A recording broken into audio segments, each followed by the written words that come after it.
नमस्कार मित्रांनो, मी active education YouTube channel मध्ये आपले स्वागत करतो आहे। आपणासाठी एक महत्त्वाच्या आणि आनंदाच्या तसेच दिलासादायक बातमीचे स्पष्टीकरण करत आहे। तर चला आपला जास्त वेळ न घेता आजच्या दिलासादायक बातमीचे स्पष्टीकरण करूया। मित्रांनो, आजची बातमी आहे 19 मे ची आनंद वार्ता। सर्व कर्मचारी व निवृत्ती वेतनधारकांना पेन्शन तिप्पट होणार, जॅकपॉट ही योजना लागू होणार। या संदर्भामध्ये सविस्तर पाहूया। नमस्कार मित्रांनो, पुन्हा एकदा आपले हार्दिक स्वागत। आताच्या घडीची निवृत्ती वेतनधारकांसाठी आनंदाची बातमी। सर्व कर्मचारी आणि पेन्शनधारक यांना जॅकपॉट योजना लागू होणार। जॅकपॉट योजना म्हणजे काय हे सर्वसामान्यांना माहीत नसल्यामुळे आपण स्पष्ट करतो आहे। जॅकपॉट योजना निवृत्ती वेतनधारकांना आनंदाची बातमी आहे। कर्मचारी आणि पेन्शनधारकांसाठी या योजनेचा लाभ कसा लागू होणार आहे याबाबत सविस्तर माहिती जाणून घेण्यासाठी हा व्हिडिओ सुरुवातीपासून शेवटपर्यंत हमखास व आवश्यक पहा। चला तर करूया गुड न्यूज ब्रेकिंग न्यूजचे स्पष्टीकरण पुढील प्रमाणे। आनंदाच्या बातमीचे स्पष्टीकरण करण्यापूर्वी आपण जर ऍक्टिव्ह एज्युकेशन यूट्यूब चॅनलवर नवीन असाल तर चॅनलला लाईक, शेअर आणि सबस्क्राईब करायला विसरू नका। तर चला पाहूया बातमीचे स्पष्टीकरण। मित्रांनो, सरकार आता कर्मचारी आणि पेन्शनधारक सरकारी, खाजगी आणि सार्वजनिक क्षेत्रात काम करणाऱ्या कार्यरत कर्मचाऱ्यांसाठी आणि पेन्शनधारकांसाठी कर्मचाऱ्यांसाठी अनेक फायद्याच्या योजना लागू करत आहे। त्यामुळे आता कर्मचाऱ्यांना मिळणारे पेन्शन संदर्भात फार मोठा विचार अगदी वेगवान हालचालीने सरकार करताना दिसून येत आहे। त्यामुळे आता कर्मचाऱ्यांचे पेन्शन तिप्पट मिळणार। संपूर्ण कर्मचाऱ्यांसह निवृत्तीधारकांना नवीन जॅकपॉट योजना लागू करण्यात आली आहे। ही जॅकपॉट योजना कर्मचाऱ्यांच्या दृष्टीने फायदेशीर योजना आहे। सरकारकडून नोकरदारांसाठी एका पाठीमागून एक असे फार मोठे अनेक बदल होताना दिसून येत आहे। सरकारची कार्य काय आहेत या जॅकपॉट मध्ये? सरकार आता कर्मचारी भविष्य निर्वाह निधी संघटनेच्या म्हणजे ईपीएफओच्या सदस्यांना अनेक सुख सुविधा देणार आहे।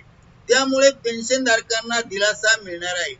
तर सरकार भविष्य निर्वाह निधी संघटना म्हणजे सरकार भविष्य निर्वाह निधी म्हणजे जीपीएफ बाबत सकारात्मक झाले आहे। शासन स्तरावरून लाभ देण्याचा प्रयत्न होत आहे। खाजगी क्षेत्रात आणि सार्वजनिक उपक्रम क्षेत्रात सरकारचे कार्य आता किमान पेन्शन 1000 रुपयावरून वाढून 3000 रुपये होण्याची दाट शक्यता वर्तवली जात आहे। त्यामुळे पेन्शनच्या संदर्भात ईपीएफओ 3.0 अंतर्गत ही जी योजना सुरू केली आहे या योजनेला जॅकपॉट असे म्हणतात। आता ही लवकरच योजना एटीएम आणि यूपीआय मधून पैसे काढण्याची सुविधा पेन्शनधारकांना आणि कर्मचाऱ्यांना मिळणार आहे। म्हणून त्या संदर्भातील पेन्शन अपडेट पाहूया। या संदर्भातील काय महत्त्वाचे अपडेट आहेत त्याचा सविस्तर माहिती पाहूया। पेन्शनधारकांचे पेन्शन थेट 3000 रुपये की 7500 रुपये होणार। सध्या 1000 मिळत आहे, 3000 रुपये होणार का थेट 7500 रुपये होणार त्या संदर्भात सविस्तर माहिती पाहणार आहोत। डिजिटल पद्धत म्हणजेच जॅकपॉट योजना। सरकारने डिजिटल प्रणाली सुरू करण्याचा प्रयत्न केला आहे। त्यामुळे भविष्य निर्वाह निधी संघटना म्हणजे ईपीएफओ सिस्टीम डिजिटल ऑटोमेटेड करण्याचा प्रयत्न करत आहे, ज्याला ऑटोमेटेड असे म्हणतात। संपूर्ण कार्य या योजनेत ऑनलाईन डिजिटल असेल। त्यामुळे पेन्शनधारकांना घर बसल्या सर्व कार्य करता येणार आहे। पेन्शनधारकांना डिजिटल प्रणाली मार्फत सर्व व्यवहार करणे अधिक सोपे होणार आहे। पीएफ काढण्यासाठी अधिक सोपे होणार आहे। यूपीआय आणि एटीएम यासारख्या योजनेवर आधारित सुविधा लवकरच मिळणार आहेत। किमान पेन्शन वाढीवर सरकारचा आता गांभीर्याने वेगवान विचार आणि हालचाली सुरू झाल्या आहेत। तर निवृत्ती वेतन धारकांना 1000 रुपयावरून 3000 रुपये किंवा 7500 रुपये पर्यंत पेन्शन वाढण्याची शक्यता समोर येत आहे।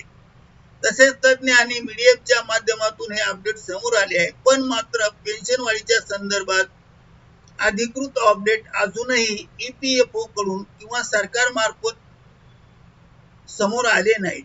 लवकर सरकार EPFOच्या माध्यमातून सर्व पेन्शनधारकांना ही जॉबपॉट योजना यशस्वी करणार आहे, सरकारने स्पष्ट केले. त्यामुळे पेन्शनधारकांचे लक्ष पेन्शनकडे 1,000 रुपयावरून वाढून ते 7,500 रुपये केव्हा होणार याकडे चातक पक्षासाठी वाट पाहून सरकारकडे लक्ष देत आहे. लवकर ही योजना सुरू होणार यात काही शंका नाही. करिता ऍक्टिव्ह एज्युकेशन युट्यूब चॅनल मार्फत हा व्हिडिओ व्हायरल केला आहे. आपल्या माहितीस्तव मित्रांनो, आपणास आवडल्यास लाईक, शेअर आणि सबस्क्राईब करायला विसरू नका. धन्यवाद. Thank you very much.